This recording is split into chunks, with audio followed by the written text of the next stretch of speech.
Happy Monday. Preliminary tests information is looking good. Just based on my schedule for the past couple of days, I probably won't. I would expect to get your test scores back tomorrow. Tomorrow after class in the afternoon, just because of my schedule for today. I apologize for about that, but I'll go ahead and say that everything that I've looked over of them so far is looking really good. So no issues. Do not worry. It's gonna take me a little bit to actually get everything looked over and finished and scored, and I don't have time for it today, sadly.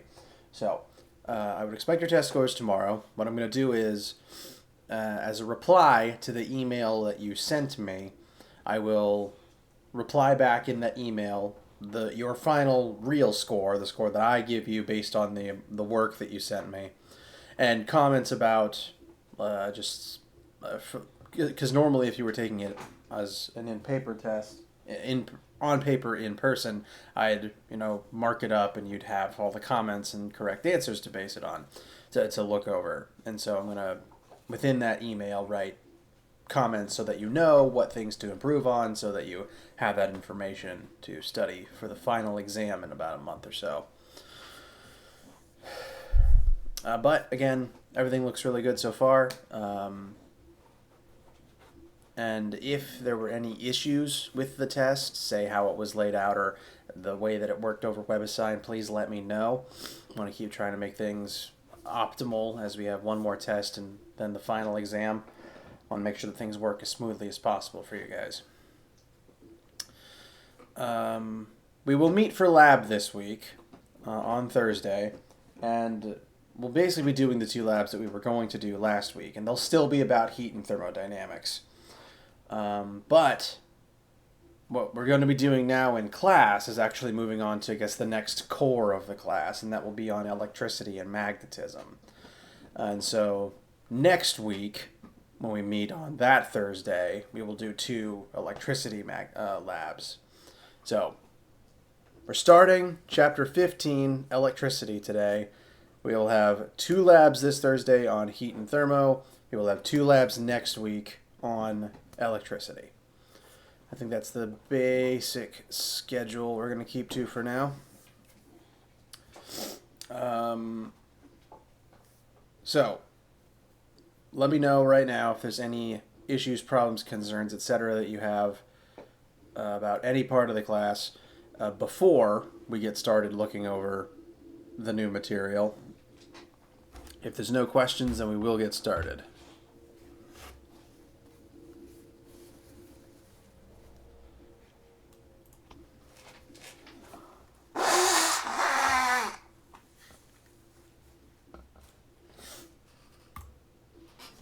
All right. Well, in that case, the updated Chapter 15 notes are on our Brightspace page. I'll be loading them up now.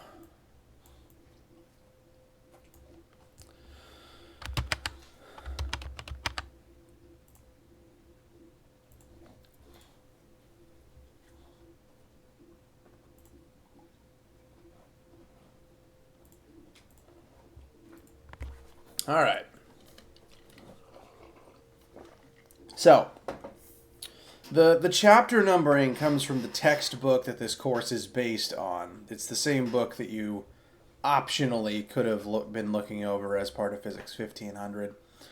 Within that particular book, this department skips around to cover the topics that we think are most important for people to know about and do them in the order that makes the most logical sense rather than the order that the author put them in.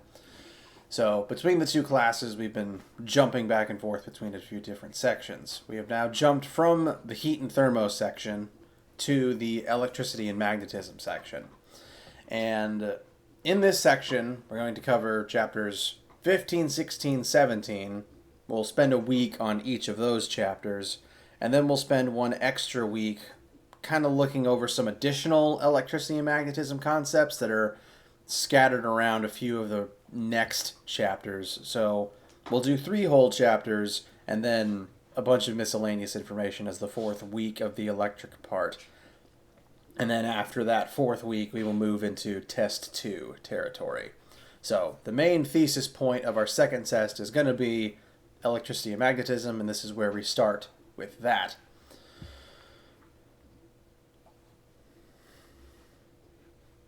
So,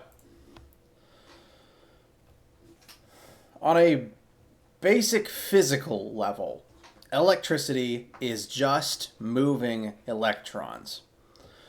By this point, you should be roughly familiar with the existence of protons, neutrons, and electrons. These are the 3 subatomic particles that make up normal matter. These are the 3 subatomic particles that make up all of the atoms that you and all the objects you have ever interacted with are made of. Basic atomic structure review. Atoms have a nucleus, so the protons and the neutrons are in the middle. They are within that nucleus, and then the atom's electrons orbit that nucleus. And what this means is, just based on the basic atomic structure, protons, which are the positively charged subatomic particles, are basically stuck inside of the nucleus. They can't really move most of the time unless the entire atom is moving. Electrons, on the other hand, the negatively charged particles, they orbit the nucleus. They are free to move. They are free to leave the atom they're attached to and flow from place to place. And they do tend to flow from areas of high electron concentration to areas of low electron concentration. A lot like how thermal energy flows from high concentration to low concentration, or how water flows from high concentration to low concentration via osmosis. If you have a lot of electrons together in one place, odds are they're going to want to escape and move to where there's less electrons, for reasons we'll discuss further in a second. But because the electrons are not bound in the nucleus, protons are stuck in the nucleus, but electrons aren't. Electrons are free to move, and therefore the motion of electrons, the surging of electrons from one point in space to another point in space, is categorically the definition of electricity. It's just moving electrons. So, if you were to see a lightning bolt, hit the ground during a storm, what you're seeing is the light given off as a ton of electrons from the cloud above literally are ripped through the atmosphere and into the earth below. So, ton of electrons flowing from point A to point B. And largely speaking, the motion of electrons is going to be what we're studying for the next couple of weeks. Some things to note about this particular graphic. I'm going to refer back to this chart periodically, since, again, electricity is formed by the motion of electrons, so it's important to understand some data about electrons. This particular chart demonstrates the charge of these subatomic particles and also their normal mass. And we'll glance briefly at this information just to kind of refresh our memories. Of the three subatomic particles, they each have some amount of mass. They are all made of matter. They do have mass. Protons and neutrons are roughly the same mass. Neutrons, at least academically, are considered to have just a tiny bit more mass than protons, but they're so close that most of the time they're considered to have the same mass, to be the same size. Electrons, on the other hand, are a lot smaller. Protons and neutrons' masses are on the scale of 10 to the negative 27th. Electrons' mass is on the scale of times 10 to the negative 31st. So they're about 10,000 times smaller than protons and neutrons are in terms of their mass, approximately. maybe closer to 1,000. Anyway, big size difference. And this is another thing that contributes to why we consider electricity to be moving electrons, since they're not just since they're free, disconnected from the nucleus and that they're able to move, but since they're smaller, it's just physically easier for them to get from point A to point B because they take up less space. It's just easier for them to be able to move because they are physically smaller. One small thing to consider here that's kind of weird to think about is each individual electron has mass. If it is hypothetically possible to take an electron, put it on a scale, and determine how much it weighs.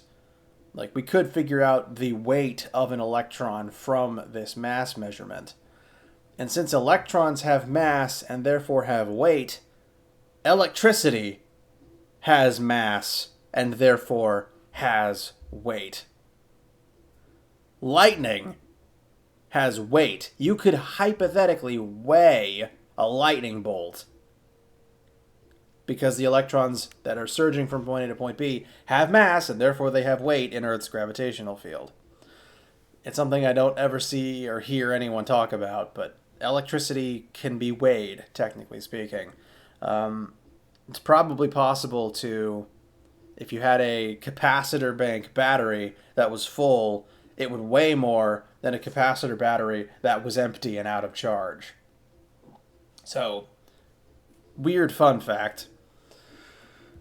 So all these subatomic particles have mass, but arguably the most important thing that we're going to be looking at related to these particles is their charge. You've probably heard of charged particles before, namely probably in the sort of adage that opposite charges repel from each other and opposite charges attracted to each other and like charges repel from each other. So each of these subatomic particles has a certain charge about it. Protons are positively charged, electrons are equally negatively charged, and neutrons have no charge. That's why they're called neutrons, because they are electrically neutral. And charge is really a lot like mass. Mass is just some thing that all matter possesses. If it's made of matter, it has some amount of mass to it to represent physically how much stuff is present. All matter also has some amount of charge to it. Charge is just kind of inherent to these subatomic particles. And you can measure the magnitude of both of the two separate things, and they will honestly behave pretty similarly in terms of what mass versus charge can do, the effects that they'll have on the universe around them. We're going to focus on charge for right now. The unit for charge is this letter C right here. That is the unit of coulombs. Let me check to see if I've spelled that later on, because I realize it's not on this slide. Whoops.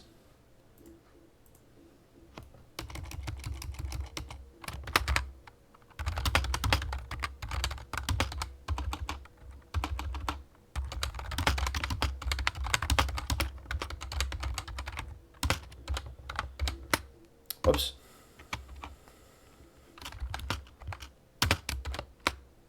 All right, so charge is measured in units of coulombs. It's a new unit. It just tells you how big something's charge is. If something is more highly charged, if it has, more electrons in it that are giving it some amount of charge, then it would just have a higher number of coulombs. For example, say when you were a kid and you were, just messing around on a playground once, those plastic slides or those plastic tubes that are sometimes part of playground equipment when you're young. Sometimes kids would go in there and physically their hair would move upwards. It would climb up and stick to the plastic of the playground equipment just because of the net charge involved. The more charge present, the bigger the effect it would have on someone's hair. So you can think of an increase in coulombs as an increase in something's ability to levitate your hair when you touch it. That was a really silly example. I apologize. Now, it's worth noting protons and electrons have the same magnitude of charge. Protons have a charge of positive 1.6 times 10 to the negative 19 coulombs. Electrons have a charge of negative 1.6 times 10 to the negative 19th coulombs. They have the same magnitude of charge. And so what that means is, if you have a single proton near a single electron, overall, those two charges tend to cancel out. If you had a whole atom, if you were examining an entire carbon atom that had, I'm blanking. Carbon is element number 6, right? I'm not a chemist, so...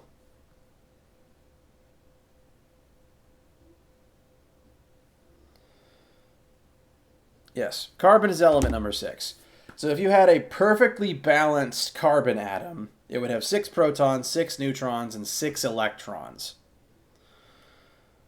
Those 6 protons and those 6 electrons, since there's an equal number of them, and since they each have equal but opposite charges, as long as there's the same number of each of them, that hypothetical carbon atom would ultimately be balanced. It would have a net charge of 0, because the same amount of positives would cancel out with the same amount of negatives. And so this is the reason why, even though the building blocks of the universe tend to have charges, all your atoms need to have protons, they're positive, there's electrons flowing everywhere and they're negative, all these individual parts and building blocks have charge to them. But most atoms in the universe tend to have a balanced amount of protons and electrons attached to them. As a result, most stable atoms are neutrally charged despite being made up largely of things with charge. So right now in your own body, you're physically made out of atoms that have protons in their nucleus, and there's a bunch of electrons in your body at the moment. As long as all your atoms have the correct equal amount of protons and electrons, then your body should have a net charge of 0. And most of the time, most of the universe has a net charge of 0 for that reason. And this is why you tend not to notice, it's why you only really get like the hair standing up effect in specific circumstances. Just possessing all those charges in your body isn't enough to make your hair stand up because you have an equal amount of positive and negative. Your hair only stands up if you end up in a situation where something has an imbalance of charges, where something has developed a net charge because it doesn't have the same amount of protons and electrons in it. So, net charge, when an object possesses an overall charge that isn't 0, net charge happens when something's number of protons and electrons are out of balance. And this is one reason why, striking something with electricity can make it charged. You can charge an object with electricity because electricity is literally moving electrons. If you shock something with electricity, you are literally forcing electrons into that object, which most of the time, if that object retains some of those electrons, is going to make the object negatively charged because now it has more electrons than it has protons.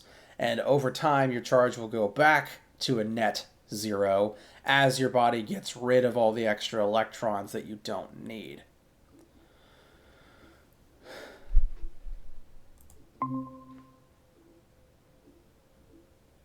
How long was that gone?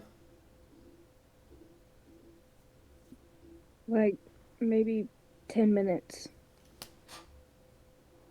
How do I not notice this? It doesn't make a noise when I drop out. Oh my gosh. I'm annoyed at myself. I'm annoyed at the internet.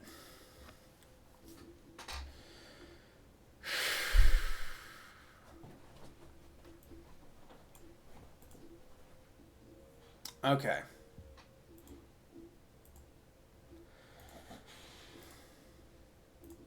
I'm sorry, guys. You deserve better than that.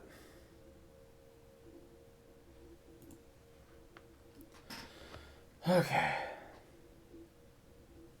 Where would I have been about 10 minutes ago?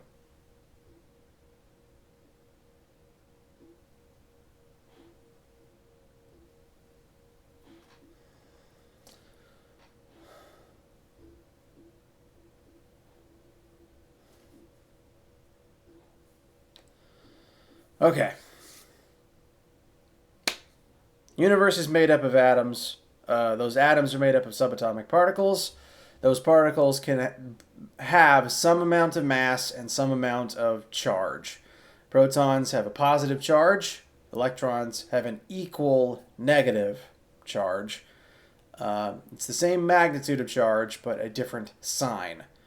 This is why, if you have an atom that has one proton and one electron, the atom is considered to be neutrally charged. Because the one proton present and the one electron present, they literally cancel out. It's the same magnitude of charge, but in opposite directions, so it adds up to 0. This is why most materials in the entire universe, like most whole objects, including your own body, have a net charge of 0. Right now, your body has a ton of protons in it and a ton of electrons in it. But on average, most objects and most organisms tend to keep the number of protons and the number of electrons equal. All balanced atoms have an equal number. And so on the whole, your body currently, I assume, has a neutral charge because you have the same amount of the two in your body. It is only when the numbers aren't equal, say if you have more electrons than protons, that an object has a net charge about it. Charge and mass are honestly pretty similar. Note that each of these subatomic particles has some amount of mass, but also some amount of charge about it. Charge and mass go hand in hand. Like the particles that possess one possess the other. They're kind of intrinsically linked. It's just another property that matter possesses. All matter has some mass to it. All matter has some charge to it. The key difference between mass and charge is that mass can't really be negative. Either you have mass or you don't. All masses are positive numbers. There's no way to take two objects, each with their own mass, combine those two objects, and in doing so, you can only ever increase their mass. There's no way to combine two objects made of normal matter and have their mass go down. The total mass always increases because mass can only ever be a positive number. But charge is capable of being a negative number. There is such a thing as negative charge, but there is not such a thing as negative mass. And since charge can be positive or negative, objects tend to be neutral when they acquire an equal number of protons and electrons. There's no way for an object to have a net mass of 0 because if it's made of matter, it has mass, and there's no negative mass to cancel it out. So, charge and mass are similar, and we will continue comparing them. In fact, the comparison between them will probably become better as we move on. But keep in mind right now that they are similar, but the key difference is that one of them can be negative. And so that's why the universe tends to be neutrally charged as long as it has the same amount of protons and electrons. It is possible to offset something's number of protons and electrons. For example, if you simply just shock something with electricity, since electricity is moving electrons, if you shock something with electricity, you're literally introducing a bunch of electrons into that object. And on average, that has the potential to increase the number of electrons inside that object. Say lightning strikes a tree, that tree will have more electrons in it for a while than it's supposed to, and that will make the tree negatively charged until the electrons sort of naturally over time work their way out of the tree and the tree becomes neutral again. The extra electrons will work their way out of the tree and the tree will become neutral.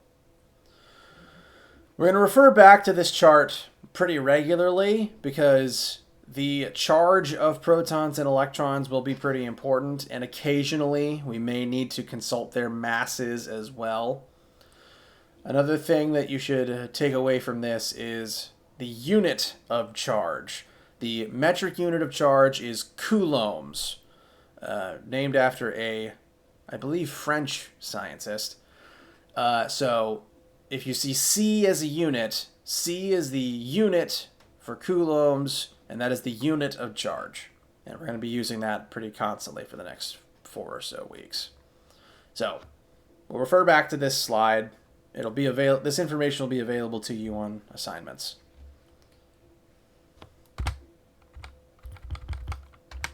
So, electricity is physically moving electrons. Electrons moving from point A to point B. In order for electrons to be able to move, they need something that they can move through. This is where we get the term electrical conductor from. In order for electrons to be able to move from point A to point B, they have to do so through matter most of the time. It's very, very difficult for an electron to jump through completely empty space. Most of the time, electricity has to flow through things by direct physical contact. If one object is charged, usually it can only discharge that extra charge. It can only shock something when that second object touches it. This is where static electricity comes in. You touch something that's charged, electricity is then able to conduct into your hand and you get shocked. Electricity needs a medium to flow through. Physical matter has to be present such that the electrons, if say one atom has way more electrons than it's supposed to, all those extra electrons need to go somewhere. They don't want to be next to each other. They want to escape. They want to go somewhere else. But the electrons are physically unable, most of the time, to just rocket away through empty space. They have to jump onto another atom and then keep switching which atom they're on to get from point A to point B. So, to get electricity to flow, you really do need something physically connecting the source of the electricity to the intended destination of the electricity. And conductors, electrical conductors, tend to be materials that allow electricity to pass through them very easily. So, electrons are free to move through a conductor. Most of the times, the best conductors are metals. And depending on how much chemistry I'm not a chemist, so I don't necessarily know at what level certain chemistry facts get taught. Metallic bonding between metal atoms is the reason why metals are so good at conducting electricity. I'm under the impression that metal atoms within the same object, their electron orbitals kind of overlap in a way that makes it really easy for electrons to move, to just swap what atom they're on. Because if the orbitals are all overlapping, the electron can just move from one side of the object to the other without ever really needing to jump because all the orbitals are connected already. So metals tend to make really good conductors for that reason. It's really easy for electrons to flow through metals, and that's why our wiring all is made out of metal so that the electrons can flow through the metal of the wire very easily. So you need a conductor for electrons to flow through it. And you might be thinking that there's times that you've seen electricity move without a conductor. Namely, in this picture right here. You could look at this picture and think, well, those electrons don't have conductors. They're just falling out of the sky. But the thing is, lightning does have a conductor. It's conducting through the atmosphere. The space between the clouds and the ground isn't empty. There's air particles there. And lightning is just electricity conducting through the air. And that's why you can see it. You can't see electrons. They're too small. And the electrons themselves don't give off light. If electrons gave off light, everything would give off light all the time because everything has electrons in it. What you're seeing when you look at lightning, and this is also true of like the little flash of light you get just from a static shock when you touch a doorknob or something. What you're seeing isn't electricity. What you're seeing is light being given off by the air that the electricity is passing through. Air isn't a good conductor, but it can act as a conductor. Everything can conduct electricity to some degree. It's just a question of how good electricity can conduct through it. Air is not a good conductor, but it can conduct. And when electricity passes through air, the electricity leaves energy behind in the air. Moving electrons always leave energy behind, and that's whatever the electrons move through, they always leave energy behind inside of that object. And that's why we can use electricity to power all of our machines. Literally, as the electricity flows through the machine, it leaves energy behind inside of its circuitry, inside of its engines and components and stuff, and that's physically how the electricity powers the device. So as the electricity moves through the air, it literally leaves energy inside the air molecules, and the air, for the brief moment that it has that energy, it sort of flash turns into plasma to give off light. It needs to get rid of that extra energy, so it gets superheated to the point it becomes plasma for a second. It gives off the energy it just received as light, and then it goes back to normal. So it ditches the energy as quickly as it ever gained it, and that's why the light from lightning only lasts a brief second. So, lightning and all visible electric sparks is electricity passing through air. Most light bulbs actually work on a similar principle. Most light bulbs these days have some amount of gas sealed inside of a tube, and literally what the circuit does is it shoots electricity through the gas. And if you give energy to gas, it tends to start glowing. Same thing with neon signs. Literally, there's just gas in tubes that you energize, and it kind of flash turns into plasma and starts creating light. And so all modern gas light bulbs, you're just shocking gas until it glows. So there's basically lightning in your house at all hours of the day. So,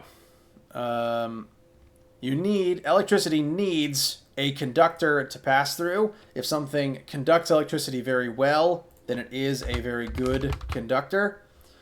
On the other hand, electrical insulators do not conduct very well. Some very common insulators include glass, rubber, plastic, and wood. These things don't conduct electricity very well. Those types of objects, don't allow electricity to swap between their atoms very easily, like conversely to how metal atoms and the metallic bonding that they have allows the electrons to flow through them very easily and very quickly. Insulators, like the materials outlined here, their particles don't share that same property of metal, and as a result, electricity moves through them very slowly. This is why we tend to insulate most electrical equipment, most electrical power lines with rubber wires. It keeps the electricity in the wire so that if you touch the rubber, the electricity doesn't go from the metal into your hand. There are other materials that are good insulators, namely, again, air. Air is actually a really good insulator. For now, the main vocab word to take away is insulators don't conduct electricity very well. Conductors do conduct electricity very well. Conductors do allow electrons to move through them quickly. Technically, though, everything conducts electricity to some degree. For example, on this list of insulators, we list wood. Wood definitely conducts electricity. It's got water in it, and if lightning strikes a tree, the electricity is going to flow through the tree into the ground, and that's why they tend to catch fire and explode when they get struck by lightning. These objects can conduct electricity, just not very well. Insulator doesn't mean no conduction, it just means very slow conduction. Again, air is an insulator, and electricity can conduct through air, just very poorly.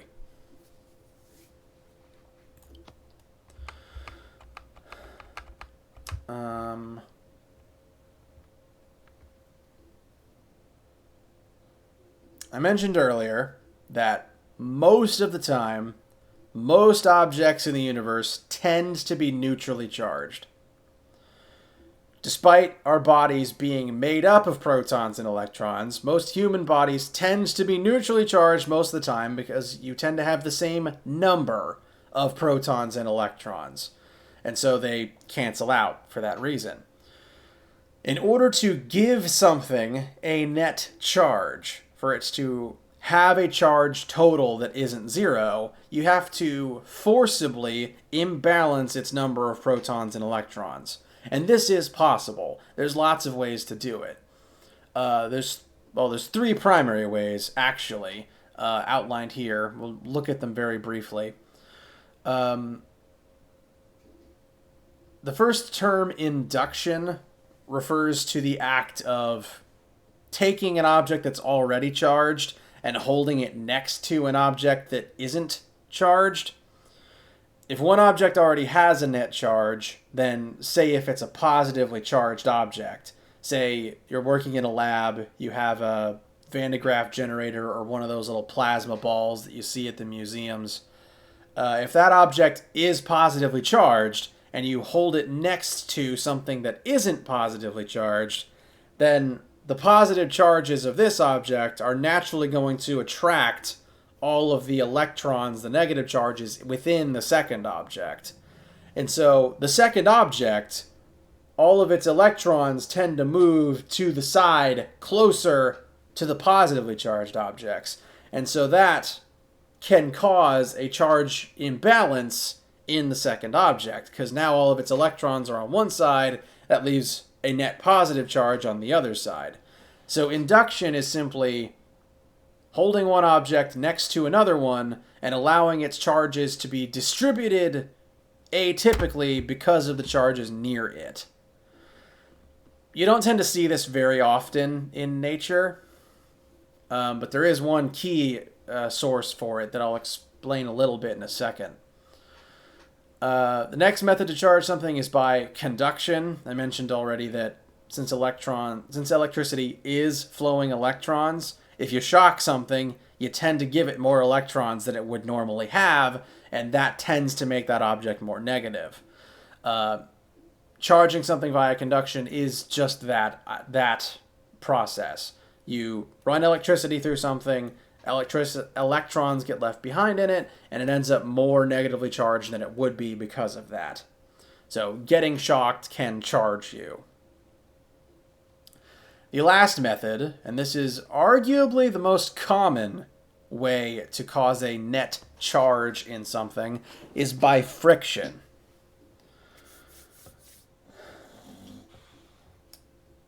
Friction, we've repeatedly mentioned it in Physics 1510 and 1500 because it keeps popping up, it keeps being a problem. If you think about the most common places that you would get static shocked, say around your house, like stereotypically, you tend to see or think of static shocks as happening with like wool blankets as you're like moving them around, maybe crawling under a blanket, and the fabric of the blanket tends to move around. It touches your legs, it brushes over all the furniture nearby. You also tend to see static shocks if you are wearing socks and you are kind of sliding across carpet. All of those processes involve friction. Socks on carpet involves friction if you're literally sliding your feet across the material of the carpet. And wool blankets, as long as the blanket is moving, various parts of the blanket are going to be sliding across various other parts of the blanket. And it'll also slide across, your own body, the sofa you're laying on, etc. Friction can charge all of these objects. And what happens there is, like how when two objects slide across one another, this can create thermal energy, and objects that are touching can swap thermal energy. We discussed that in the last section. But if two objects are touching and they slide across each other, not only are their particles trading thermal energy as the particles of the two objects collide, they are also going to trade electrons as their particles collide. Whenever two objects hit one another, there's usually an exchange of electrons, because in that physical impact, electrons are able to jump from one side to the other along with thermal energy. So impact can cause electrons to move. And repeated friction can cause enough charges to move from one side to the other to generate a difference between the two sides. If I'm rubbing my two hands together and say a bunch of electrons in these collisions happen to move from my right hand into my left, then my two different hands would have two different charges. The hand that now has more electrons would be negative. The hand that lost its electrons would be positive. This is what happens with the blanket. This is what happens with your socks on the carpet. The friction causes that charge buildup, and this can result in the static shocks as the electrons try to go back to where they came from and travel through the air to make that happen. I've mentioned a few times the example of playground equipment when you were a kid, and you go inside of maybe the plastic slide or one of the plastic crawling tubes, and yours or maybe one of your siblings' hair would stand up on end. Like your hair would lift upwards and move towards the plastic of that particular object. That is actually a combination of friction and induction. What's happening there is the plastic of the playground gets charged over time by friction because there's lots of kids moving through the various pieces of equipment. There's friction involved as you're crawling around in there. Your clothes are brushing past various pieces of the equipment. So over time, the playground equipment becomes more negatively charged because of friction. So the playground equipment develops a net negative charge. And since most of that equipment tends to be made of plastic, and since plastic is an insulator, it doesn't conduct electricity very well. If the equipment picks up a bunch of electrons from all this friction, it doesn't give them back up very easily. So when the playground equipment gets these extra electrons, it holds on to them. They don't flow back out quickly because it's an insulator. The plastic is an insulator. It doesn't give those electrons back to where they came from. It holds on to them. It retains them for as long as it can. So the playground equipment becomes charged by friction. And then when you enter that play area, now that it's negatively charged, it's going to charge your hair via induction. The negative charges of the playground equipment are going to repel the electrons that are already in your body. It's going to force the electrons like in your hair further into your head. That leaves your hair positively charged because there's less electrons in it. So the negative of the playground equipment pushes your electrons out of your hair, and that leaves your hair positively charged, which is then attracted to the negative charge of the playground equipment. So that's why that happens to anyone with long enough hair. And that's one of probably the greatest questions of some people's childhoods, hopefully answered. So,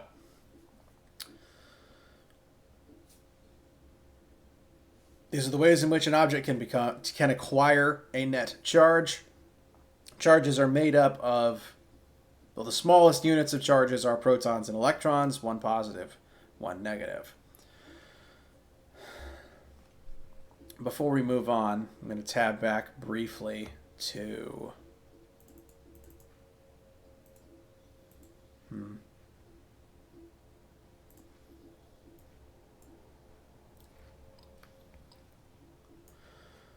tab back very briefly to this slide.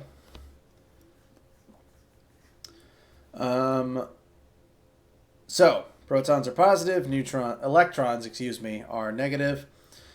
Neutrons are neutral. They have mass, but they have no charge.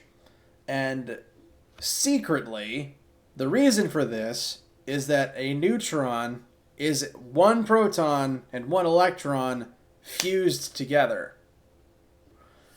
It's been observed that neutrons can be broken down into a proton and electron, which implies that secretly all neutrons are one proton and one electron fused together. This explains, one, why it's neutrally charged, because if you have a positive and an equal positive and negative fused together, it would add up to zero, logically. But it also explains why neutrons tend to have a little bit more mass than protons. This graphic doesn't show it very well, but usually neutrons have just a tiny bit more mass than protons, and it's because they also have the mass of an electron trapped inside of them. So if you're looking at a table that sort of shows more digits here, probably in your chemistry work, then you will probably see neutrons have a tiny bit more mass than protons, and this is the reason why. Neutrons are protons and electrons fused together, explains their mass, explains their neutral charge. I've been talking for a while today, so we will end our usual amount of lecture by looking at the primary formula that we'll pick up with next time.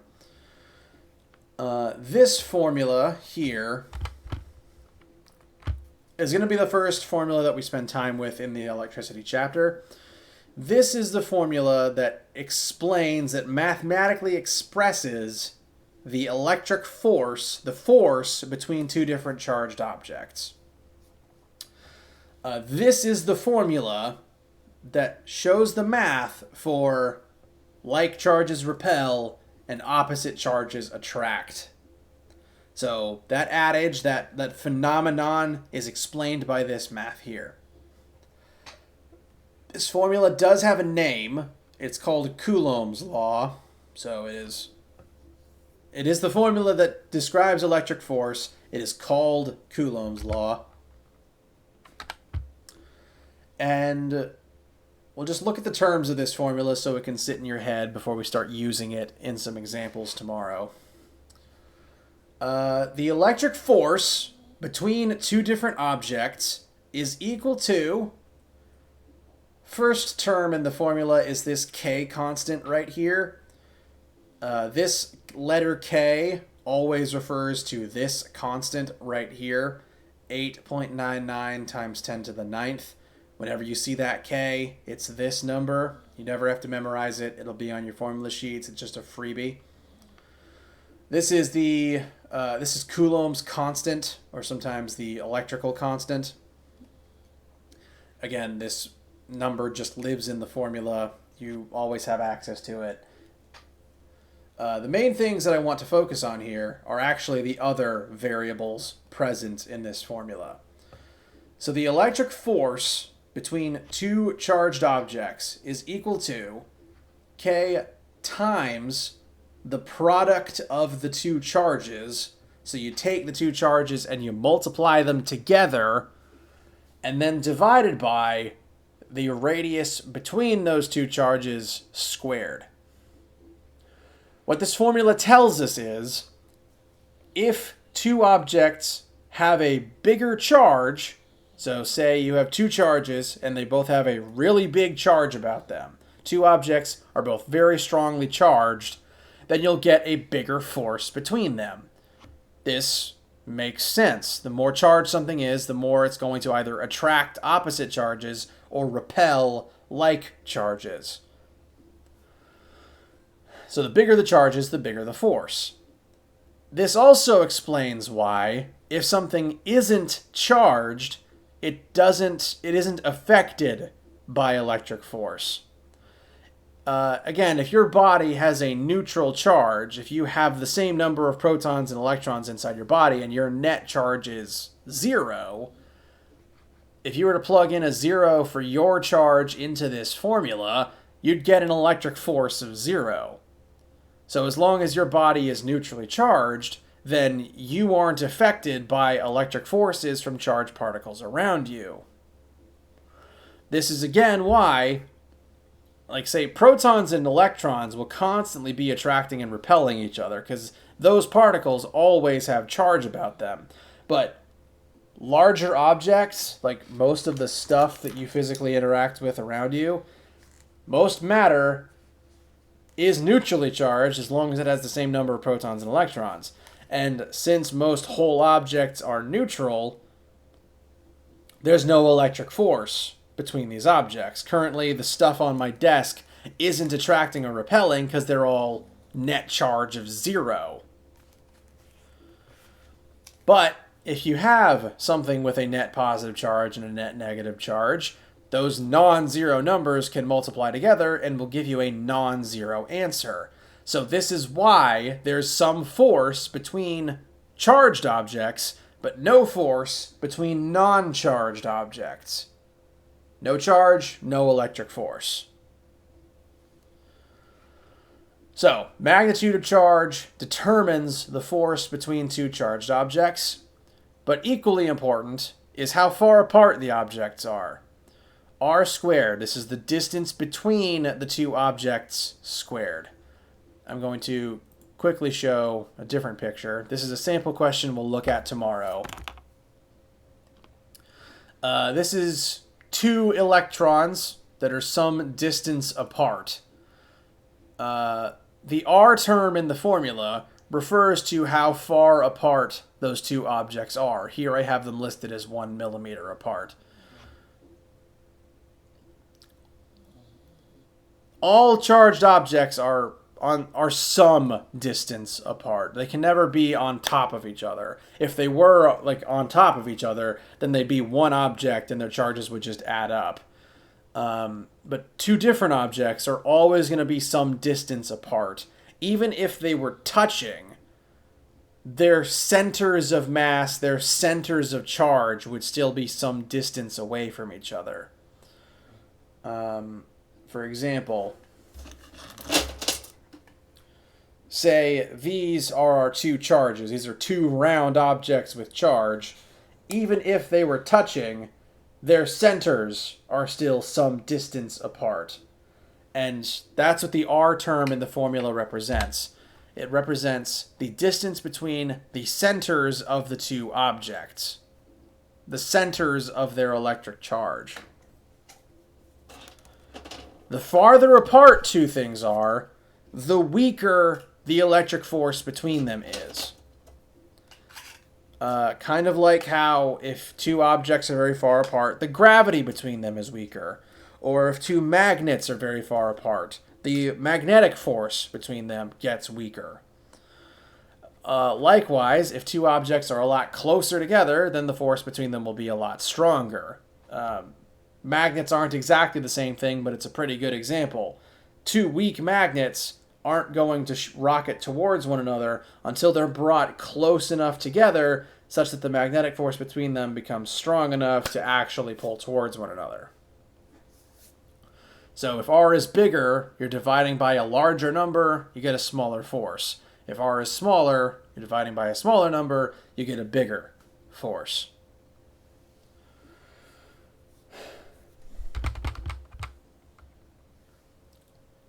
So, this is the formula that explains opposite charges attract, like charges repel. All charges exert force on all other charges. And that force is what's going to literally either pull them together if they're opposite, or push them apart if they're the same. So this is the force that causes that. This formula tells us that force. The bigger the force, the more they will attract or repel.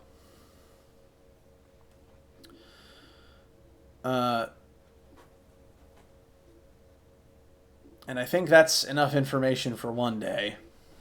Go ahead and if you're writing down notes as we go through this, I'd recommend making sure you write down this formula, make sure you understand what each of the terms in it means, and we will start applying it in a lot of various different examples tomorrow to kind of look at the different situations where this is useful, where this comes up, and its various applications.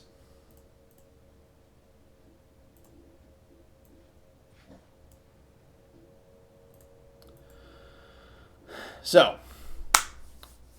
that formula and the information we've described thus far forms the basis of electricity.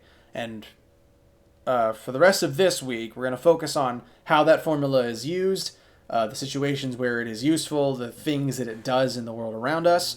And as the weeks go on, we will continue to look at electricity in general, how that formula creates electricity, and also then expanding into areas including magnetism. How do you guys feel? Let me know if there's any issues or needs at this particular time. We'll have a break if there's no questions. I recommend you going over homeworks and quizzes that you either want to review or that you haven't done yet. The Chapter 15 homework is available. I do recommend glancing at it.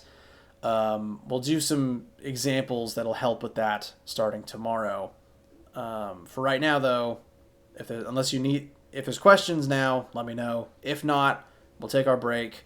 I'll be here for the next hour if you need to jump back in with any sort of questions or issues. If you don't, then I will see you tomorrow for how the application of Coulomb's law.